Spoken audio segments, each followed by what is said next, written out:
Bismillahirrahmanirrahim. Assalamualaikum warahmatullahi wabarakatuh. Alhamdulillahirabbil alamin. Wassalatu wassalamu ala rasulil amin wa ala alihi wa sahbihi ajma'in wa ba'du. Qala al-musannifu rahimahullahu ta'ala wa nafa'ana Allahu bihi wa bi ulumihi fid dharain amin.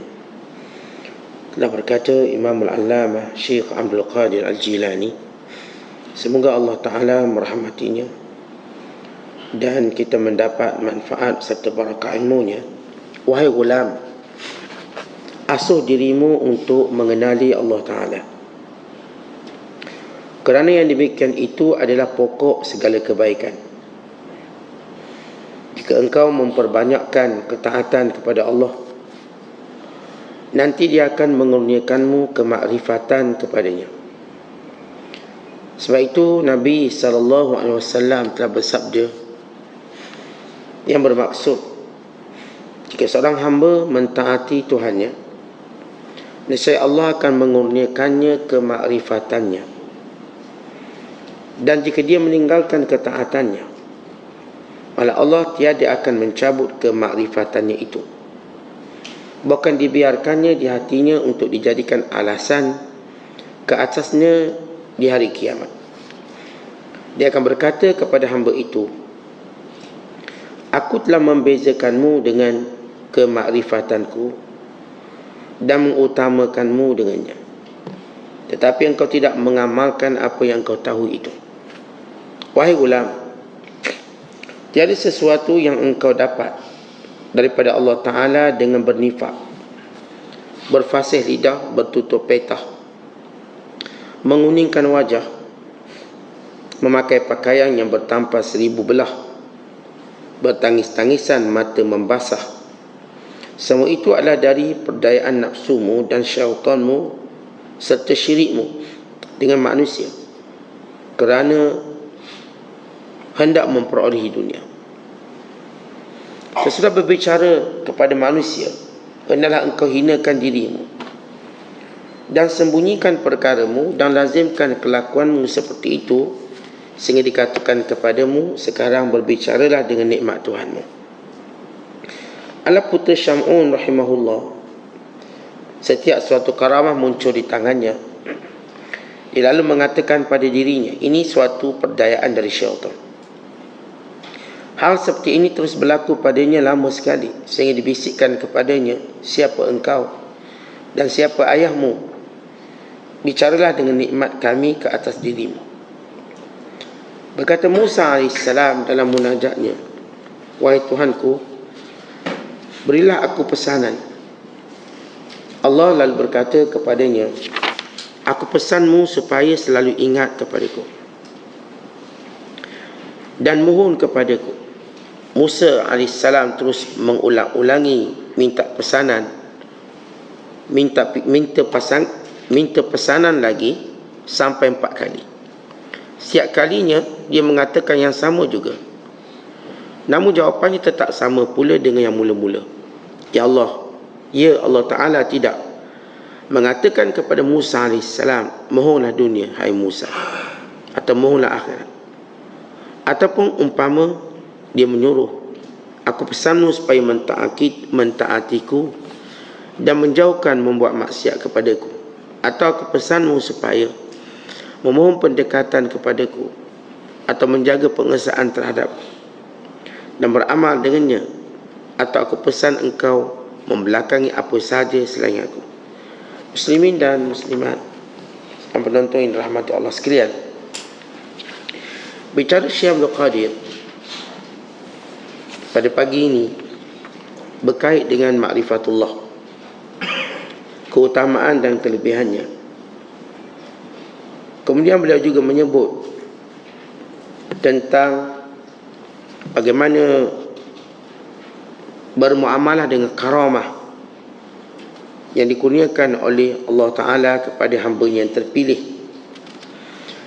Kemudian Syekh Abdul Qadir menyebut tentang munajat Nabi Allah Musa AS, apa yang Allah Ta'ala pesan kepada Musa dan mewasiatkan kepadanya. Kata Syekh Abdul Qadir, wahai gulam, itu satu istilah kepada murid, guru kepada murid. Disebut perkataan gulam. Dalam terjemahan Melayu kita sebut wahai budak. Dalam terjemahan yang disebut dalam ilmu kesufian ini ialah wahai orang yang menjadi muridku, yang ingin mengikuti contohku, yang ingin mengambil ilmuku, yang ingin mengambil kebaikanku. Wahai gulam, asuhlah dirimu untuk mengenali Allah. Siapapun bila mereka mendampingi ulama, mendampingi orang soleh, maka ada sesuatu yang diinginkan yang paling tinggi. Kalau seorang mendampingi seorang yang berjawatan, maka dia harap jawatannya berpindah pada dia. Seorang mendampingi orang kaya, maka dia harap kekayaan akan berpindah padanya. Seorang yang mendampingi orang yang terkenal, maka dia harap popularitinya berpindah pada dia. Seorang yang mendampingi para ulama, apa yang diharapkan? Pendekatannya dengan Allah berpindah pada dia, yang disebut ma'rifatullah. Bila Allah Ta'ala sendiri menyebut innama yakhshallaha min ibadil ulama, yang paling takut kerana Allah di kalangan hamba-Ku ulama. Di antara keistimewaan para alim ulama ialah mereka lebih takut kerana Allah.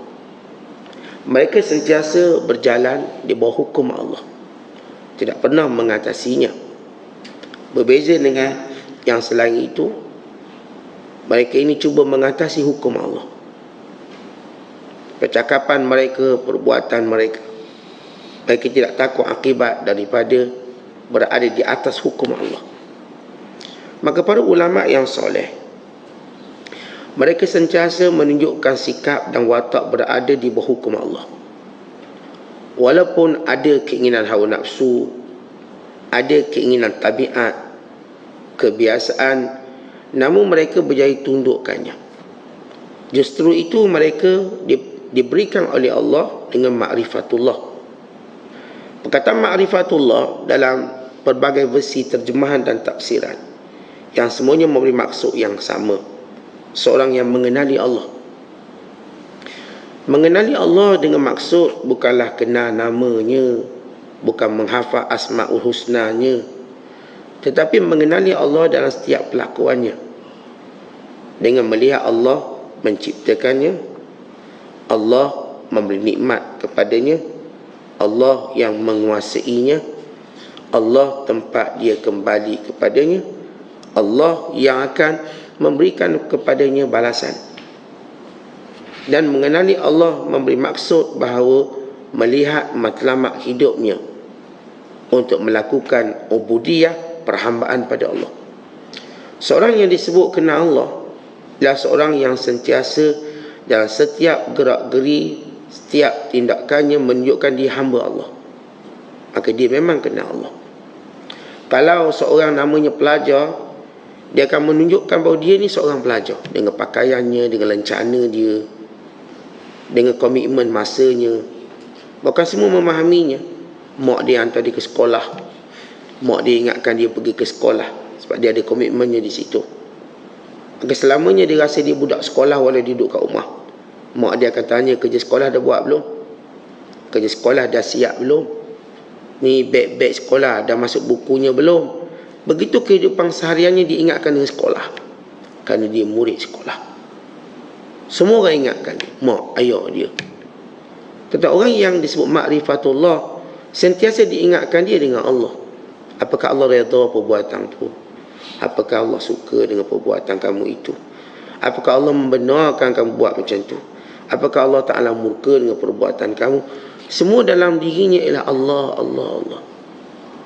Ini pengingat ataupun mengingati Allah dengan sebenar. Sebagaimana kita bagi contoh seorang budak sekolah tadi. Bila dia daftar dia sebagai budak sekolah, sebagai pelajar, semua orang ingatkan dia tentang sekolah. Kalau boleh sebut cuti, masih lagi disebut cuti sekolah. Okay, dia terikat dengan sekolah. Orang kadang-kadang cikgu kata, okey, supaya awak cuti tak leka, cikgu bagi cuti sekolah ataupun cikgu bagi kerja sekolah untuk seminggu. Ini setiap hari di tempat saya juga buat kerja sekolah. Maka orang yang mendapat dikurniakan makrifatullah, setiap hari dia mengetahui dia hamba Allah, maka dia meletakkan keutamaannya kepada semua atau prioritinya pada semua perintah Allah. Maka kita dapati orang ni dek kepatuhannya kepada Allah SWT tidak boleh digoda oleh dunia, tidak juga dikalahkan oleh hawa nafsu, tidak juga boleh diperangkap oleh syaitannya, tidak juga boleh dikalahkan dengan kebiasaannya. Sebab kebiasaannya ialah apa yang Allah kehendaki, bukan apa yang dirinya nak. Cara dia bangun subuh, cara dia mulakan hidup, macam yang Allah nak, bukan macam dia nak.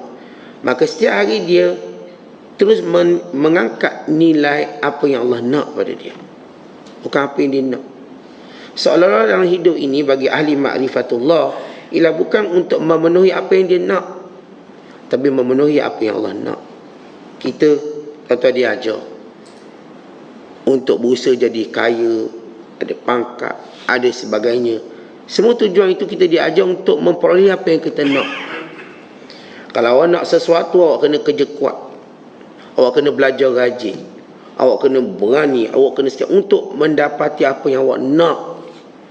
Datanglah coach-coach ni, jurulatih ajar apa yang patut kita nak, sesuatu yang akan angkat diri kita sehingga kita mengatasi orang lain, sesuatu yang menjadikan diri kita dipuji, bukan dihina dan dikeji, sesuatu yang menjadikan kita tak bergantung pada orang dan orang yang bergantung pada kita. Maka kita dapati usaha kita manusia nak memperoleh apa yang kita nak, ini yang menjahanamkan kita.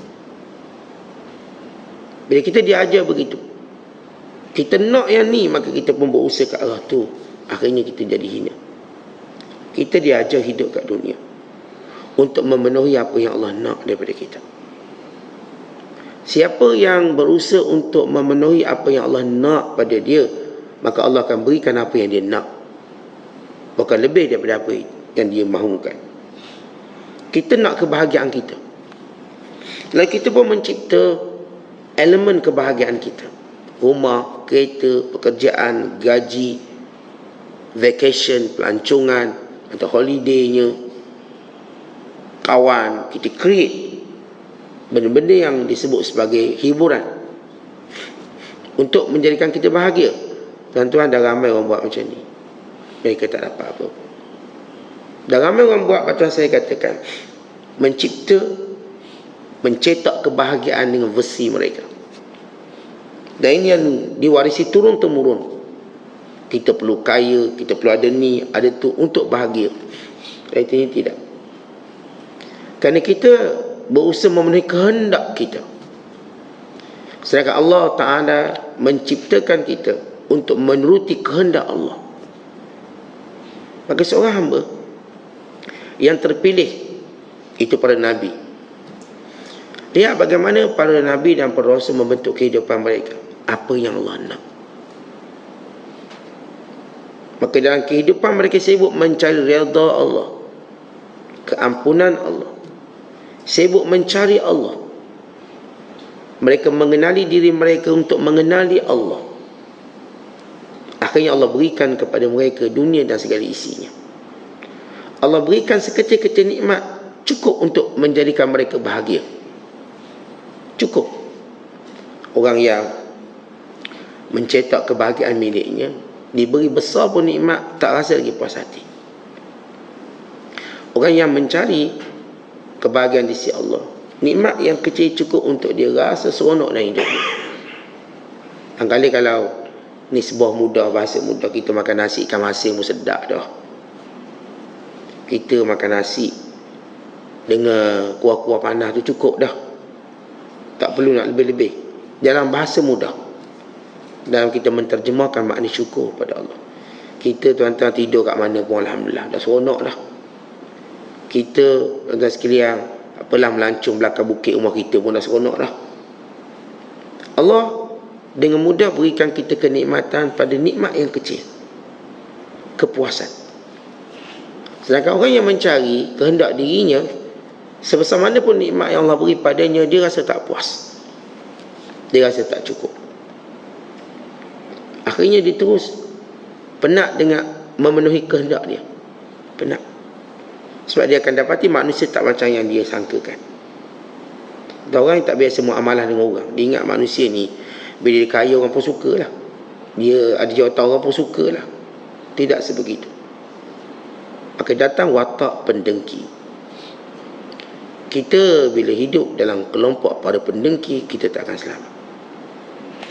Para pendengki yang mengelilingi kita, umpama serigala yang lapar menunggu waktu mempaham kita. Dia memang kawan kita, tapi dia pendengki kita. Dia memanglah orang yang dekat kita, tapi dia pendengki kita. Dia tunggu kelemahan kita, maka kita pun disapu bersihnya. Bila orang mencari kehendak diri dia, maka Allah Ta'ala mengajar kita mencari kehendak Allah. Ini disebut sebagai ilmu ma'rifatullah. Yang kita dah sebut bagaimana ciri-ciri ma'rifatullah dan bagaimana maksud ma'rifatullah.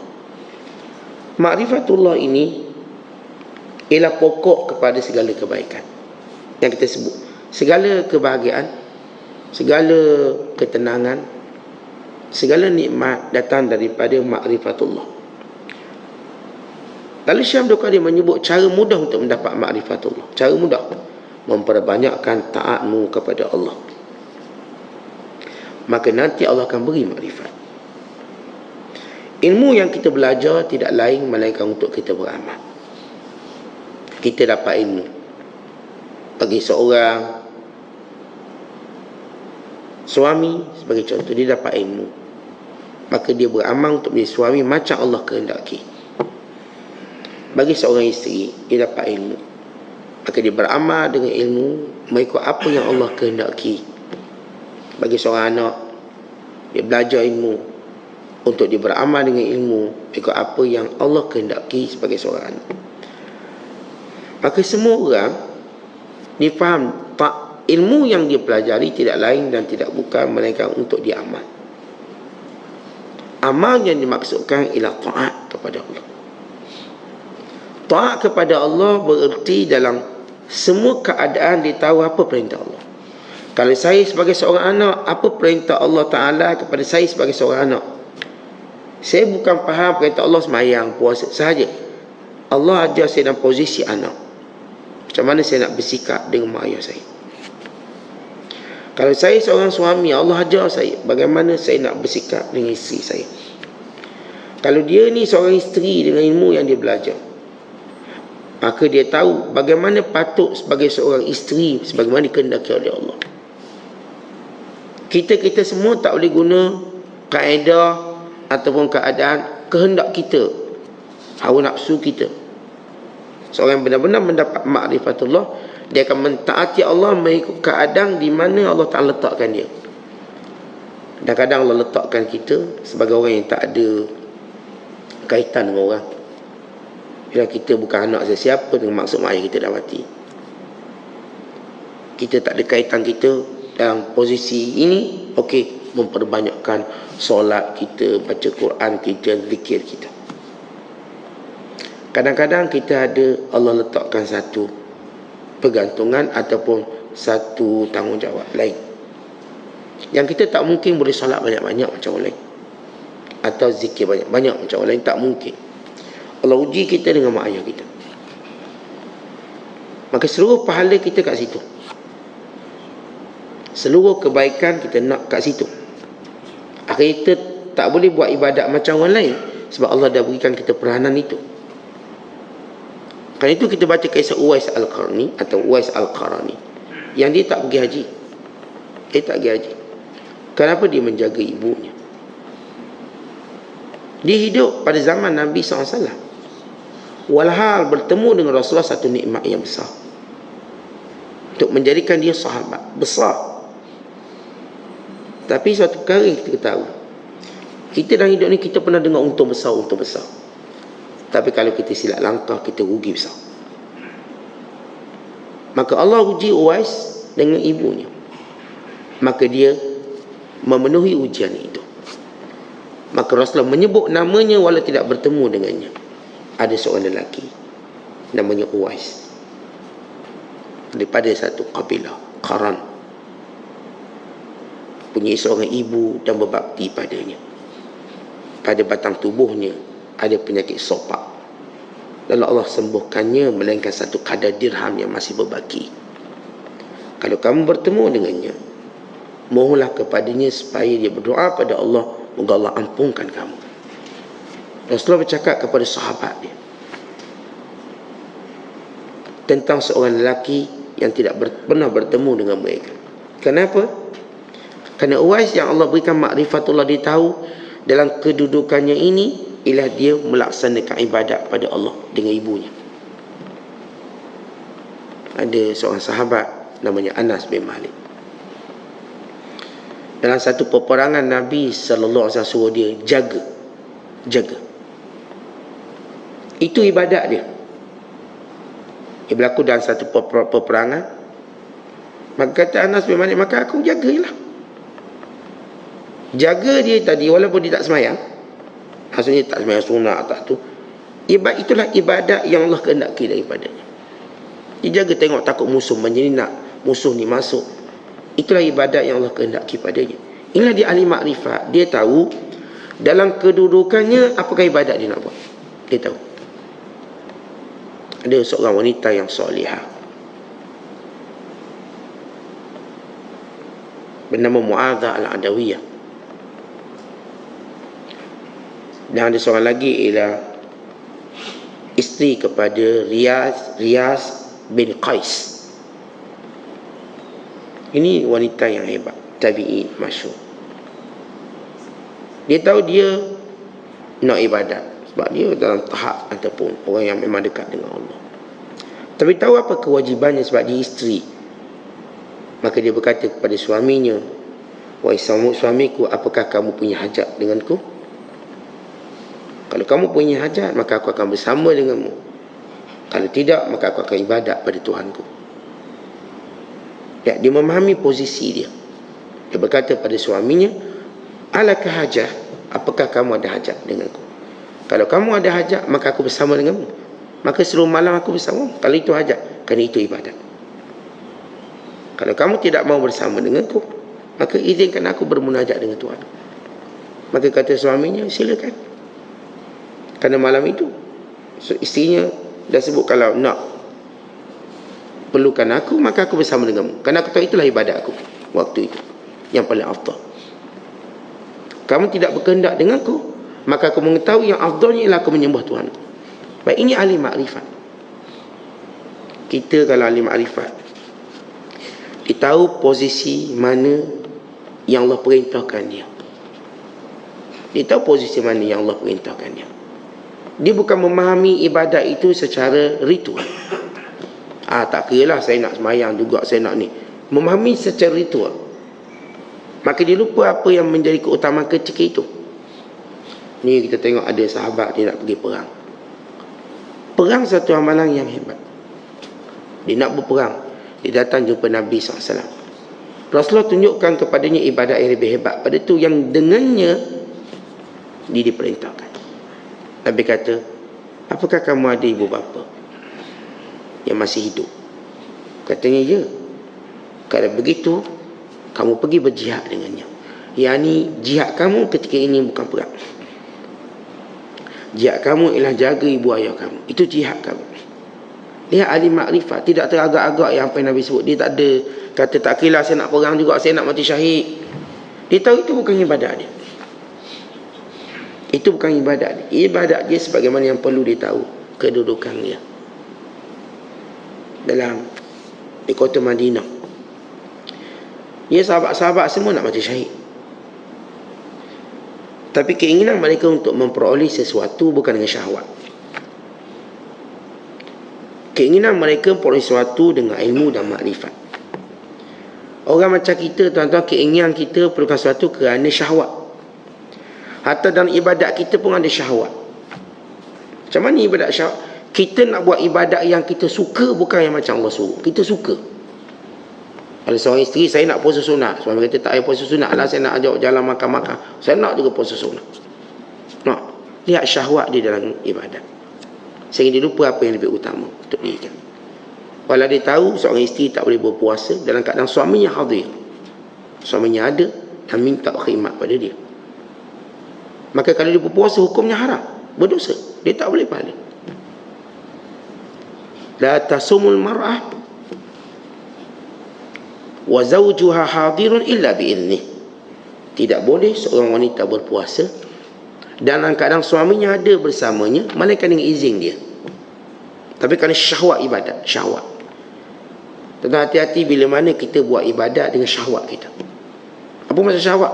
Kita duk fikir ni bagus, walau ada keutamaan yang lain yang patut kita buat, yang mesti kita buat, yang mesti kita buat. Akhirnya nak pahala dapat dosa. Kenapa? Ada syahwat dalam ibadat. Ahli makrifat mereka tak ada syahwat dalam ibadat. Saya katakan dari sahabat, semua nak mati syahid. Tiba-tiba turun ayat. Falaula nafara min kulli firqatin minhum ta'ifah liyatafaqahu fid din wal yunziru qaumahum idza raja'u ilaihim la'allahum yahdharun. Turun satu ayat mengingatkan orang beriman. Hendaklah ada di kalangan kamu golongan yang dia tak keluar perang, tapi dia menetap di Madinah untuk dia duduk menuntut ilmu bersama Nabi SAW, supaya nanti orang yang berperang bila balik, orang ini yang akan menyampaikan apa yang dipesan oleh Rasulullah, supaya mereka juga bertakwa kepada Allah. Allah kata, wa ma kana al-mu'minuna liyanfiru kaffah. Tak boleh orang beriman keluar semua perang, tak boleh. Ketika Sayyidina Ali dalam satu peperangan, Nabi tak izin dia perang. Sayyidina Ali sedih sebab dia nak syahid. Dan tanpa pula dia ni pahlawan, pendekar. Tiba-tiba Rasul kata, wahai Ali, kamu tak pergi perang, kamu tinggal di Madinah, jaga anak-anak, jaga perempuan-perempuan. Dah jadi babysitter pula. Ini Sayyidina Ali yang gagah, yang perkasa. Semua orang tahu kehebatan. Tiba-tiba Rasulullah SAW tak bagi dia pergi perang. Ya, syahwat untuk ibadat tu ada, tapi ditundukkan dengan ilmu dan makrifat. Ilmu dan makrifat. Misalnya dia kata, ya Rasulullah, apakah kamu tinggalkan aku dengan anak-anak kecil dan wanita-wanita? Seolah-olah aku seperti mereka, wanita dan kanak-kanak. Dan Nabi pun beritahu, wahai Ali, ala tarda an takuna bimakanati Harun min Musa. Wahai Ali, tidakkah kamu redha pada kedudukan aku suruh kamu ini seumpama kedudukan Harun dengan Musa, ketika mana Musa keluar ke Sinai bermunajat, Musa tinggalkan Harun. Yang pernah tinggal jaga orang ni Nabi, Rasul Harun. Kamu dalam kedudukan seperti Harun di sisi Musa. Maka Ali pun tenang, dia tahu inilah ibadat dia. Walaupun keinginan seorang pendekar nak perang, bertemu musuh, tapi Nabi SAW suruh dia duduk Madinah, jaga budak, jaga perempuan, jaga orang tua dalam satu peperangan. Sayyidina Ali ada perang dia tak boleh pergi, Nabi tak bagi dia pergi. Walau perang tu perang besar, perang yang besar. Tapi Sayyidina Ali, macam saya katakan tadi, mereka para sahabat dididik tidak punya syahwat dalam ibadat, tapi punya ilmu dan makrifat dalam ibadat. Kita akhir zaman ni dek kurang ilmu, kita ada syahwat dalam ibadat. Syahwat dalam ibadat maksudnya kita nak buat ibadat versi kita, cara kita. Walaupun ada yang lebih utama yang patut kita buat dan mesti kita buat, kita tak kira. Saya nak buat yang ni juga. Kalau kita kata nak sembahyang sunat, saya suka solat aja rajin. Tapi yang menjadi keutamaan kita, kita abaikan. Yang sunat-sunat ni kita suka, bab sunat ni memang suka. Tapi sunat-sunat yang lain yang lebih besar pahalanya, ini yang kita abaikan. Itulah syahwat ibadat. Dan ibadat ni maksudnya tunduk pada Allah, bukan melakukan ritual. Ibadat tunduk pada Allah, pada apa yang dikehendaki Allah. Kalau ketika ini ibadatnya buat macam ni, saya akan buat macam ni. Contoh tuan-tuan, kita dengar khutbah. Pernah dengar khutbah Jumaat? Tidak ada ibadat paling mulia ketika dengar khutbah Jumaat ialah melainkan dengar khutbah Jumaat. Tak kira tajuk dia happening ke tak happening, ibadat waktu itu ialah dengar. Tiba-tiba kita pun ambil Quran baca. Apakah kita dapat pahala? Lara semua pahala Jumaat. Lara. Saya baca Quran apa? Saya baca Quran. Ambil tasbih duduk zikir. Ketika Rasulullah SAW sedang khutbah, seorang sedang bermain anak batu. Macam ni main tasbih. Nabi kata apa? Man massal hasa faqad lara. Siapa yang memegang biji batu tadi, pahala Jumaatnya lara. Hatta kita kalau dengar khutbah Jumaat, tuan-tuan gerakkan tasbih, tuan-tuan lara pahalanya. Sebab apa yang patut kita buat? Dengar. Main kuku lah, main tengok telefon, lagi lara. Pahala paling besar ketika itu dan keutamaan dengar khutbah. Tak kira kamu tok wali ke, tok guru ke, dengar khutbah. Walaupun kita ada keinginan nak buat ibadat, ustaz, tajuk apa benda cakap. Dia tajuk edih dia cakap. Baik saya buat benda lain. Tak boleh. Kalau dia tajuk tu pun, tuan-tuan tak suka tajuk tu, tuan-tuan tak boleh pindah ke lain. Tuan-tuan kena dengar. Dengarlah. Kita nak condemn tak ada. Lepas ni condemn lah. Tak sesuai lah tajuk ni. Okey, boleh condemn. Tapi waktu dia cakap, kita kena dengar. Kita kena dengar. Itu pahala kita. Kalau kita engkar, lara pahala. Kita tidur, lara pahala kita. Kita main-main, lara pahala kita. Tetapi ini dia. Kita beribadat dengan ilmu dan makrifat, bukan dengan syahwat. Seorang suami punya bagus di ibadat, dia abaikan nafkah. Ini bukanlah seorang ahli ibadat sebenarnya. Bukan.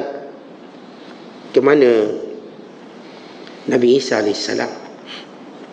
Ini cerita bagaimana ibadat dalam makrifat, bukan ibadat dalam syahwat. Ibadat dengan ilmu, bukan ibadat dengan jahit. Kerana ahli makrifat dia tahu ibadat apa yang patut dibuat sekarang. Sekarang dia tahu. Kalau sekarang apa ibadat saya patut buat, dia tahu. Barangkali ada anak-anaknya belum bangun subuh, maka ibadatnya bangunkan anaknya subuh. Itulah ibadat. Tak, Ustaz, saya mengaji Quran lah Ustaz pas subuh. Habis anak? Biarlah Ustaz, kita ngaji. Ni nak khatam sikit lagi. Ini kebodohan. Kamu bersyahwat dalam ibadat. Ni anak-anak kamu tak bangun subuh ni. Habis saya nak baca Quran, tinggal Quranmu dan bangunkan anak-anakmu subuh. Wa'mur ahlaka bis-salah wastabir 'alaiha. Suruhlah anak kamu bangun solat dan sabarlah kamu dalam urusan itu. Bagi saya kan ada zikir 1000 kali lepas subuh Ustaz. 1000 kali. Tinggalkan gerak anak kamu sampai dia bangun. Atau zikir kat telinga anak kamu tu. Zikir la ilaha illallah kat telinga dia. La ilaha illallah. Biar dia bangun. Tetapi ini disebut ahli makrifat. Bila ahli makrifat dia tahu. Kedudukan kalau saya kata sekarang apa ibadat saya patut buat. Ahli makrifat tahu sekarang apa dia ibadat. Kalau dia perlu cari nafkah, ya nafkah. Itulah sekarang. Saya tak boleh duduk menuntut ilmu kerana saya perlu cari nafkah. Itu kewajipan saya. Maka ilmu saya untuk waktu ini. Kita tahu kewajipan itu. Itu lebih afdal ketika itu. Baik, kisah Nabi Isa tadi. Maka Nabi Isa AS dijumpa seorang yang amat warak duduk di masjid. Berzikir, bertasbih. Nabi Isa tengok dia tak kerja. Tak kerja. Dia cuma duduk masjid. Lalu kata Nabi Isa AS, siapa tanggung kamu? Ni kamu buat ibadat baguslah. Siapa tanggung kamu? Man anfaqa alaika? Lalu dia kata saudara saya yang tanggung saya. Kerja saya ibadat. Lalu kata Nabi Isa, saudara kamu lebih ahli ibadat berbanding kamu. Huwa a'badu minka.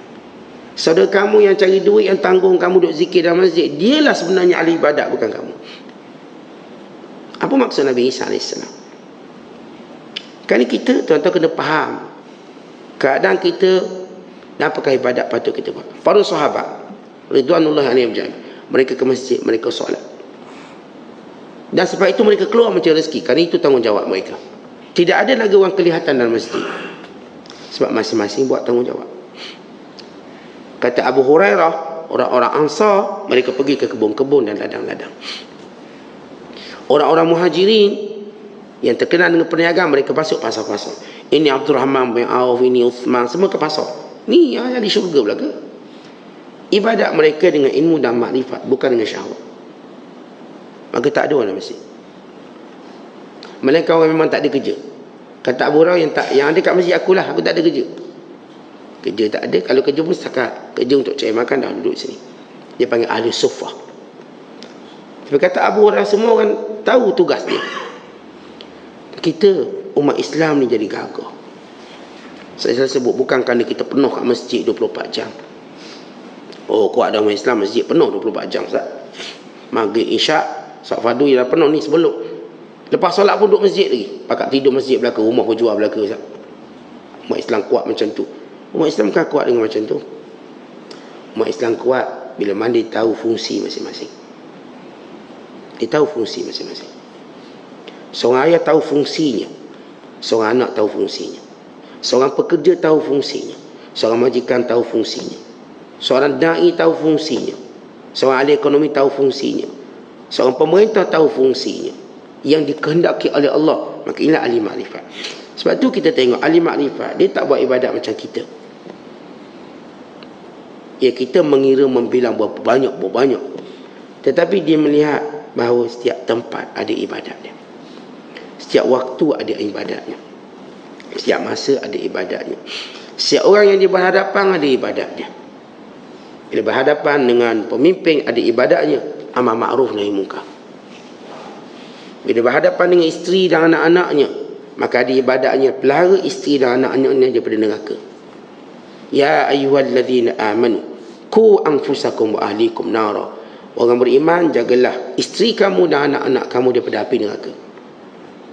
Maka apa yang boleh menyebabkan pasangan dan anak-anaknya boleh masuk neraka, maka dia akan halang. Dia menjadi bentengnya. Dia menjadi penyelamatnya. Itu ibadat ahli makrifat. Maka kata Syekh Abdul Qadir, nak dapat makrifat maka perbanyakkan ibadat. Dan ibadat yang kita masukkan ibadat dengan ilmu, bukan ibadat dengan syahwat. Hati-hati bila kita ada syahwat dalam ibadat, sehingga yang saya katakan ada orang Masya Allah sungguh-sungguh khatam Quran, tapi tak sungguh-sungguh dia untuk mentaati mak ayah dia. Sungguh-sungguh dia untuk khatam Quran, tak bersungguh dia untuk mentaati suami dia. Sungguh-sungguh dia khatam Quran, tak bersungguh-sungguh dia untuk menjaga keluarganya. Sebab dia melakukan ibadat dengan syahwat. Orang buat ibadat syahwat, dia cuma nampak apa yang dia suka.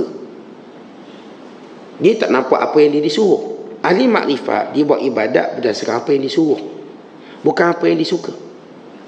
Tetapi kita ada seorang pekerja. Kita ada pekerja. Pekerja ni suka buat satu perkara. Yang dalam pekerjaan lah. Suka. Tiba-tiba kita rasa dia perlu pindah tempat lain. Kita pun suruh dia buat. Dia tak nak buat yang tu. Saya cuma suka buat yang ni. Kita benci atau tidak dia? Kita pasti benci dia. Sebab kita akan suka pekerja yang dengar suruh kata-kata kita, bukan orang yang buat benda yang dia suka. Dia dengar. Kadang kita kata, Mang berhenti kejap pergi beli air kat aku. Dia pun beli air. Ini kita sayang. Lepas ni kau balik rumah aku kejap, pergi hantar beras. Kau tong gas. Kita sayang. Lepas tu dia kembali pada kerja yang biasa dia buat. Dia bersungguh-sungguh. Kemudian kita panggil lagi, kita suruh dia buat lain. Dia turuti. Maka ini yang kita sayang. Yang saya katakan orang yang syahwat ibadat, ada orang yang dia suka buat ni. Suka. Bak zikir yang ceritalah 10,000. Tapi bila buat hal ibadat yang lain, mula dia tak suka. Berarti dia tak buat ibadat berdasarkan apa yang disuruh. Dia buat ibadat dengan syahwatnya.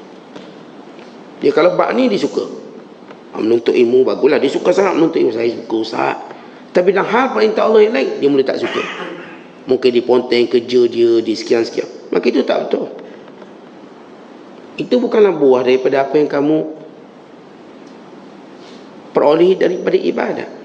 Buah apa yang kita peroleh dalam ibadat ialah kita makin suka dengan apa yang Allah suruh kita buat. Bukan kita makin suka dengan apa benda yang kita buat, apa yang Allah suruh kita buat. Tentang ini para sahabat ahli ibadat, waktu Allah perintahkan mereka perang, mereka ialah singa-singa yang tidak pernah takutkan musuhnya, lalu mereka gugur syahid. Kita baca Uwais Al-Qarni, ini ahli ibadat yang hebat. Waktu datangnya seruang untuk berperang, maka dia berperang sehingga dia mati. Buat apa perang, zikir kan bagus. Tak, dia tahu waktu tu ibadat paling baik perang, maka dia perang, maka dia gugur syahid. Ini dia ibadat yang kita nak buat. Ibadat kita nak buat bukan ibadat yang kita suka buat. Ibadat yang Allah suruh kita buat. Ibadat yang Allah suka kita buat. Dan ibadat yang Allah suruh kita buat akan berubah-ubah ikut masa. Berubah-ubah. Dia tak akan sama. Seorang kita lihat bila Allah sayangkan dia, maka kita akan dapati dia berada pada posisi ibadat yang pelbagai, bukan pada satu sudut. Pelbagai. Kan difaham setiap waktu ada kepelbagaiannya. Kadang-kadang kita nampak dia sebagai seorang peniaga, kadang-kadang dia sebagai seorang pahlawan, kadang-kadang dia sebagai seorang tuan guru, kadang-kadang dia sebagai seorang imam, kadang-kadang dia sebagai seorang makmum. Dia duduk dalam semua posisi mengikut keadaan yang Allah perintahkan. Ini Abdullah bin Mubarak. Waktu meniaga, dialah peniaga yang hebat. Waktu berperang, dialah pejuang yang hebat. Waktu dia mengajar, dialah tuan guru yang sebenar. Waktu dia berkawan, dialah sahabat yang baik. Kita dengar cerita Abdullah bin Mubarak bila dia berjalan dengan sahabat. Abdullah bin Mubarak dia tak jalan seorang, dia ada kafilah dia, sahabat-sahabat. Maka tahun ni nak pergi haji. Kebiasaan beliau pergi haji dengan kawan-kawan dia, anak-anak murid dia. Dia kata, siapa nak ikut aku pergi haji? Ramai anak murid nak ikut. Okay, belanjanya sebanyak 5,000 dirham. Maka semua keluar duit. Maka semua masuk dalam peti khas, macam dah tabung haji zaman dulu lah. Dan mereka pun bergerak musafir. Sepanjang perjalanan, semua masalah kewangan Abdullah bin Mubarak uruskan makan, minum, penginapan, semua. Maka bila selesai ibadat haji, maka dibuka tabung tanpa terusik sedikit pun, kembalikan duit ni pada kawan-kawan ni, kembalikan. Ia sahabat yang baik. Abdullah bin Umar, bila orang nak musafir dengannya, dia kata, siapa nak musafir dengan aku? Oh, ramai nak. Ini sahabat Nabi nak, tapi syarat musafir dengan aku, jangan keluar duit 1 sen. Itu syarat dia. Kalau kamu keluar duit, kamu tak boleh musafir dengan aku. Aku yang akan keluar duit, dan aku yang akan layan kamu. Kamu jangan layan aku layan kamu. Kalau nak macam tu, boleh musafir dengan aku. Tidak, jangan musafir dengan aku. Kata ni sebaik-baik sahabat. Artinya kita lihat orang ni yang beribadat dengan ilmu dan makrifat, kita tak akan tengok dia dalam situasi tertentu saja sebagai digelar ibadat. Dia dalam semua situasi, dia menyalahkan perhambaannya pada Allah. Dia menyalahkan. Dia tak tunjuk cuma kat masjid nampak orang bagus, kat luar jahanam. Ini bukan orang yang beribadat dengan makrifat. Ini ibadat dengan syahwat. Kat masjid je bagus, kat pasar siap dengan kasarnya, dengan menipunya. Tapi kat masjid nampak bagus. Keluar je masjid, kat padang bola belasah kaki orang. Ini bukan ahli ibadat yang sebenar dengan ilmu makrifat. Dia ni orang buat ibadat berdasarkan syahwat. Ini dipanggil oleh ulama sufi sebagai asyahwatul khafiyah, syahwat tersembunyi. Bila kita tak samakan dengan syahwat buat jahat tu. Syahwat khafiyah ni berpunca dari jahil. Jahil tentang keutamaan ibadat, satu. Jahil tentang pelanggaran ini boleh menghapuskan ibadat yang dia buat. Tadi kita dah buat ibadat punya comel, lawa, tiba-tiba ada satu ibadat lain kita tinggal, dia dihapuskan semua ibadat ni. Satu kita tinggal, dia boleh makan semua ibadat ni sehingga tak ada nilai. Walau kita puasa, walau kita semayang, nilainya tak ada disebabkan kita buat kesilapan ini. So, pada ahli makrifat, dia tahu bukan sekadar amal yang baik, dia juga tahu apakah dia prioriti amal. Dia juga tahu apa yang boleh membatalkan amalan. Orang macam kita tahu beramal je, membatalkan amalan tak tahu. Itu kadang-kadang dah buat tapi tak ada kesan. Rupanya amalan kita buat semua batal, sebab tu tak ada kesan. Kata ulama, antara tanda bahawa amalan itu dibatalkan oleh Allah bila dia tidak meninggalkan kesan pada kita. Kesan tak ada. Comel dah buat ibadat haji. Haji ni bagus. Keluar pakai bayi yang baru lahir, bersih, dapat pula haji mabrur, syurga. Tapi tak dia bawa kesan hajinya, berarti amalannya tidak diterima. Tapi bukan kita hukum orang lain, kita muhasabah diri kita. Saya dah buat haji, saya dah buat umrah. Maka saya pun tengok kesan pada perangai saya. Maka tiba-tiba sebaliknya, bukan macam Allah kehendaki. Saya bimbang itu tanda Allah tolak amalan saya. Itu tanda. Kita tak kata Allah tolak, kita kata tanda. Maksudnya kepastiannya di sisi Allah. Tapi sebagai nilai muhasabah, kita nampak ini tanda-tanda Allah tak terima. Maka kita kena cepat-cepat taubat. Moga Allah terima.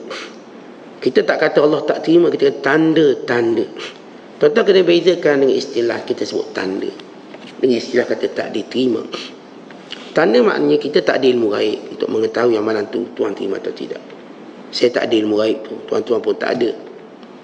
Tapi kita mengetahui secara ilmu. Maka tanda-tanda. Macam kiamat, kita tak tahu pun kiamat bila. Tapi kita mengetahui secara ilmu tanda-tanda kiamat. Orang-orang yang menyebut waktu dan tarikh kiamat, maka dia pembohong. Orang-orang yang menyebut tanda-tanda kiamat, maka dia benar. Sebab itu Jibril kata, Ya Rasulullah, akhbirni anis sa'ah. Beritahukan aku, beritahu padaku bila kiamat. Maka jawab Nabi SAW, Mal mas'ul bi'a'lama minas sa'il. Yang ditanya, yang menanya, semua dua-dua tahu bahawa kita tak tahu bila kiamat. Lalu kata Jibril, kalau begitu, akhbirni an amaratiha. Ceritakan padaku tentang tanda kiamat. Ya, tanda betul. Lepas itu kita sebut tanda-tanda amalan tak diterima. Kita tak kata amalan tak diterima. Tanda. Tanda-tanda amalan kita tidak diangkat. Tanda-tanda kebaikan kita tidak diberikan ganda. Tanda. Tanda-tanda haji yang tidak mabrur. Saya tak kata haji awak tak mabrur lah. Saya tak berani cakap itu murid. Awak ni ada tanda-tanda haji tak mabrur. Macam kita sebut ni, awak ni ada tanda-tanda nak mati. Kalau tuan-tuan dengar orang cakap macam tu, awak ni ada tanda-tanda nak mati. Sebab saya tengok orang kalau jenis suka tidur dan kuliah tu tanda nak mati. Misalnya, saya kata ni, Pak Asyik tidur ni tanda nak mati. Dia orang kalau dia dengar je perkataan tanda, dia mula buat sesuatu yang lari daripada tanda tadi. Ya, saya dah tak tidur dalam kuliah. Panjang umur lah tu. Maksudnya dia cuba lari dari tanda. Dari tanda-tanda tersebut. Maka dia akan buat sesuatu perubahan. Sama juga bila saya kata ini tanda haji kita tak mampu. Maka dia mula berubah. Tak, saya tak nak cakap kasar lagi. Saya tak nak marah-marah orang lagi. Dia berubah. Itu jadikan Allah terima. Oh, itu awak dah buat tanda-tanda haji awak diterima. Maka dia mula lega. Itu kekalkan tanda diterima. Kalau kita sebut awak ni ada tanda-tanda kencing manis lah. Ni kalau orang kencing manis macam ni, ini tanda dia. Kita bila dengar orang cakap macam tu, yang cakap pula pakar, doktor pakar, apa kita buat? Kita cuba hilangkan tanda tadi. Kalau di antara tanda-tandanya nampak penat, letih, kita cari obat yang boleh kita kuat balik. Kalau tandanya kerap kencing, kita cuba kurangkan kencing kita. Awak akan kencing setengah jam sekali, kita pun cuba sejam sekali, kita dah keluar sikit daripada tanda. Kalau kita berusaha untuk kencing biar 3 jam sekali, setiap kali manusia mendengar tanda, dia akan cuba lari daripada tanda yang tak baik. Maka demikian dalam muhasabah kita. Jadi saya tak katalah amalan tak diterima. Tanda-tanda tak diterima. Dia sebut tanda tadi, kita berubahlah. Saya nak berubah. Tuan-tuan pun kena berubah. Maka dalam ibadat kita jangan ada syahwat khafiyah, tapi kita buat juga apa yang Allah Ta'ala kehendaki. Dalam hadis disebut, Syekh Abdul Qadir menyebut, Iza ata'al abdu rabbahu azza wa jalla a'tahu ma'rifatahu, fa iza taraka ta'atahu lam yaslubha minhu, bal yubqiha fi qalbihi liyahtajja biha alayhi yawm al-qiyamah, yaqulu lahu mayyastuka bi ma'rifati wa tafaddaltu alayka biha lima lam ta'mal bima alimta. Nah, hadis Nabi kata apa? Jika seorang hamba mentaati Allah, maka Allah akan mengurniakan kepadanya makrifat. Dan jika dia meninggalkan ketaatan, malah Allah tiada akan cabut makrifat. Bahkan dibiarkan makrifat di hati untuk dijadikan alasan ke atasnya hari kiamat.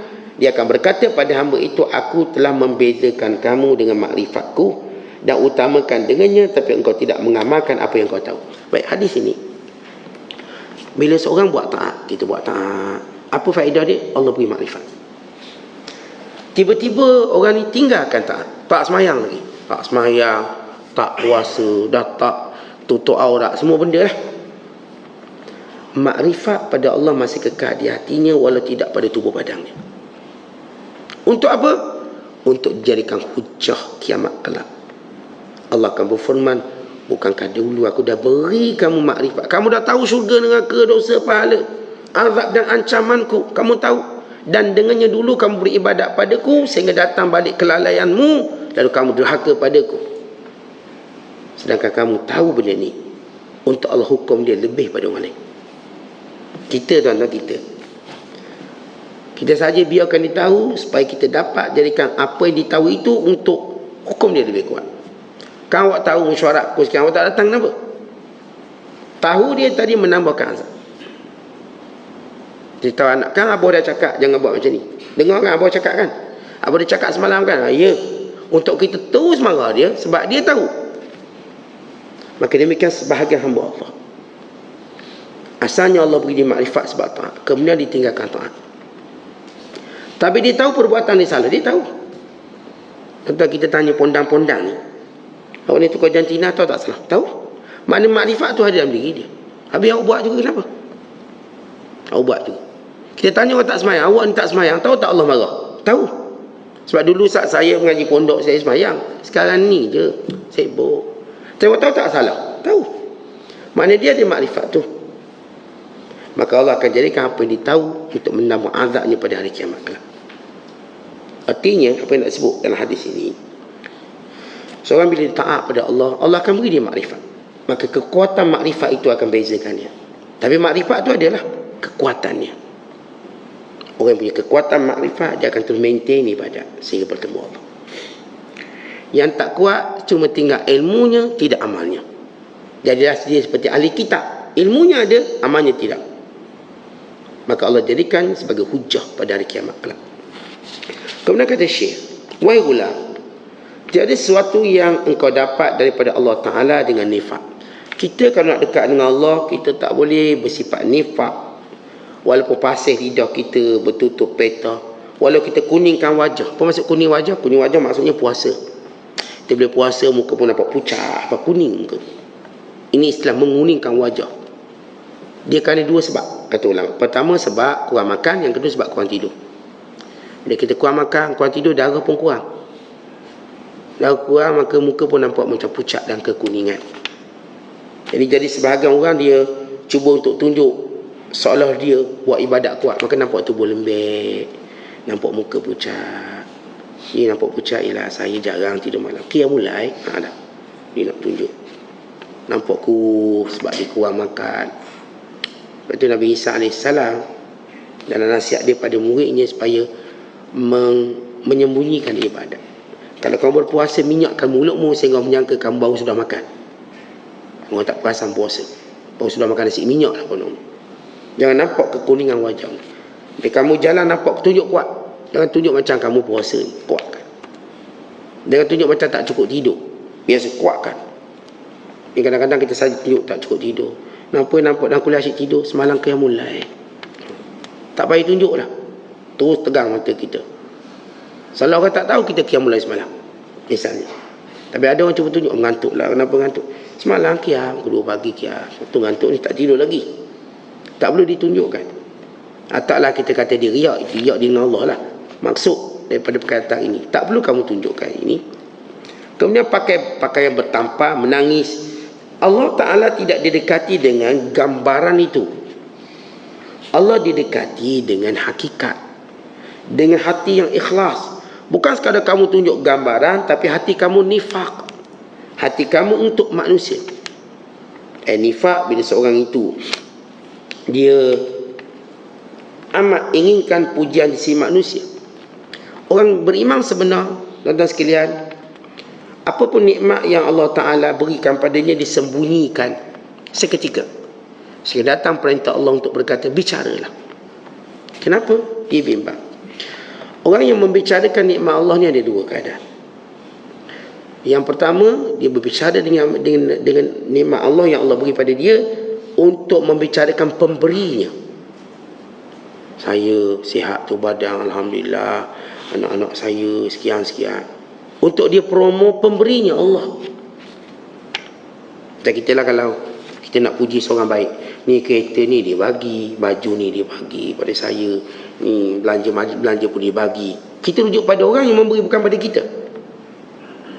Kalau kita dalam menyebut nikmat Allah dengan merujuk kepada Tuhan pemberi, maka itulah yang dimaksudkan menyebut nikmat Allah. Wa amma bi ni'mati rabbika fahadith. Tapi kalau kita sebut dengan tujuan kita nak angkat diri kita pada orang, atas pada orang, kita nak riak, maka itu namanya sombong, bukan menyebut nikmat Allah. Maka orang-orang yang mendapat nikmat Allah, dia takut sebut sembarangan, bimbang-bimbang dia ada keperluan dirinya. Kalau dia menyebut nikmat Allah dengan maksud memuji Allah, alhamdulillah, Allah beri saya nikmat ni, nikmat banyak, saya patut bersyukur padanya. Supaya orang nampak Allah, bukan nampak dia, Allah. Sebab itu kalangan para wali, hatta bila mereka dapat karamah, mereka tak cerita. Bukan mereka berkata, barangkali ini perdayaan syaitan, barangkali ini tipu daya syaitan. Mereka tak akan cerita. Sehingga dia beritahu pada mereka, ceritakan, itu nikmat Allah pada kamu. Kata ulama, para wali yang sebenar, bila mana zahir karamahnya, dia malu nak cerita ke orang. Seumpama malunya seorang anak perempuan dara bila datang haidnya. Ni kata ulama, seorang ni bila adalah bentuk macam karamah, dia tak akan bangga karamah ni. Bukan dia malu sebut, sebagaimana malunya seorang perempuan yang menyebut hari kedatangan haidnya. Malu tak sebut. Melainkan orang dekat dengan dia lah, mak dia mungkin dia cerita. Dia tak ada share satu kelas, saya dah datang haid. Ada. Dia mungkin cerita ke mak dia untuk tahu hukum akal. Mak, dah datang ni macam mana? Mak tu ajar, begini. Ataupun kalau dia beritahu ayah, dia juga tahu hukumnya. Bukan dia nak berbangga pun. Tak ada pun wanita cerita tentang dia datang haid untuk berbangga. Tak ada. Para wali, dia tak pernah berbangga karamah. Bukan dia malu menceritakannya. Sehingga dia diminta menceritakannya. Kalau dapat apa pun baik daripada mimpi dan sebagainya, dia malu, dia bimbang, ia menandakan riaknya. Dia takut. Dan dia juga takut tipu daya syaitan. Syaitan ni banyak tipu daya. Kadang-kadang atas nama ibadat, ditahan perangkap, lalu kita pun jadi rosak. Sebab itu ramai para wali tidak menzahirkan cerita tentang kewalian waktu hidup, mereka setelah mati. Bahkan kalau ada yang mendampinginya, tengok, dia akan bagi syarat, jangan kau cerita mereka lepas aku mati. Jangan cerita. Kerana mereka malu, mereka takut Allah sedang uji mereka. Bila mana mereka berbangga bercerita, Allah tarik balik nikmat ataupun wilayah. Sebab yang menjadi keterujaan mereka ialah mereka kekal beribadat. Bukan karamah itu. Kita dah sebut karamah paling agung ialah bila kita istiqamah dan taat pada Allah. Sepakat ulama, itulah karamah manusia. Bila mana mereka ini istiqamah dalam ibadat. Kalau Allah Ta'ala tak tunjukkan kepada saya karamah bersifat perkara yang ajaib ini, maka saya tak tulis lagi mana Allah berikan kemuliaan pada saya mentaatinya sampai saya bertemu dengannya. Kerana itulah karamah orang beriman.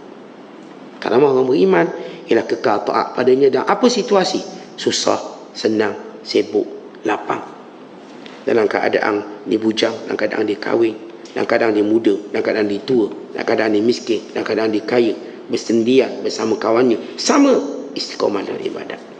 Maka dia adalah hamba Allah. Tetapi inilah karamah yang dicari oleh semua para wali. Ada orang awam macam kita duk cari benda-benda ajaib tertentu. Yang benda ajaib tertentu dia cuma ajaib pada waktu itu, tidak pada waktu lain. Mungkin ajaib pada waktu itu, tidak pada waktu lain. Dan mungkin ada yang lain mengatasinya. Dia selalu poket keluar duit. Berapa sen ni keluar duit? Keluar duit. Dia ustaz kertas dia tukar jadi duit. Jadi berapa ringgit? RM2. Saya kertas pun boleh tukar duit. Mesti kertas cek. Saya tulis RM100,000. Kertas dia duit. Dia tukar kat bank. Ada yang mengatasinya dengan cara yang moden tertentu. Tapi yang tak boleh mengatasi adalah taat pada Allah. Seorang taat pada Allah, maka dia mendapat karamah sebenar. Sebab itu tadi kita bimbang adalah taat kita pada Allah yang hilang. Maka hilanglah makrifat kita pada Allah. Kerana itu hari-hari kita sebelum kita bertemu dengan Allah. Kita sentiasa pastikan nilai taat kepada Allah, nilai taat kita pada Allah tidak pernah berubah, kekal. Kalau sekiranya tukang masak yang hebat, dia kekalkan masakannya sedapnya hari pertama macam hari ke-10, macam hari ke-20. Tuan-tuan pergi kedai apa ni, restoran, kalau dia ada yang special dish, dia katakan ni soto sedap ni, daripada 10 tahun saya makan soto sama rasanya, saya tak pernah rasa berubah. Dia maintain, kalau itu dia pakai. Ibadat pun sama, saya ibadat dari muda sampai tu maintain, sama ibadat saya. Tak ada tadi down bawah, tak ada, nilainya tinggi. Itulah dia karamah. Bila kita dapat kekalkan mutu ibadat kita kepada Allah, dekat kita pada Allah, itulah makrifat. Wallahu bissawab. Assalamualaikum warahmatullahi wabarakatuh.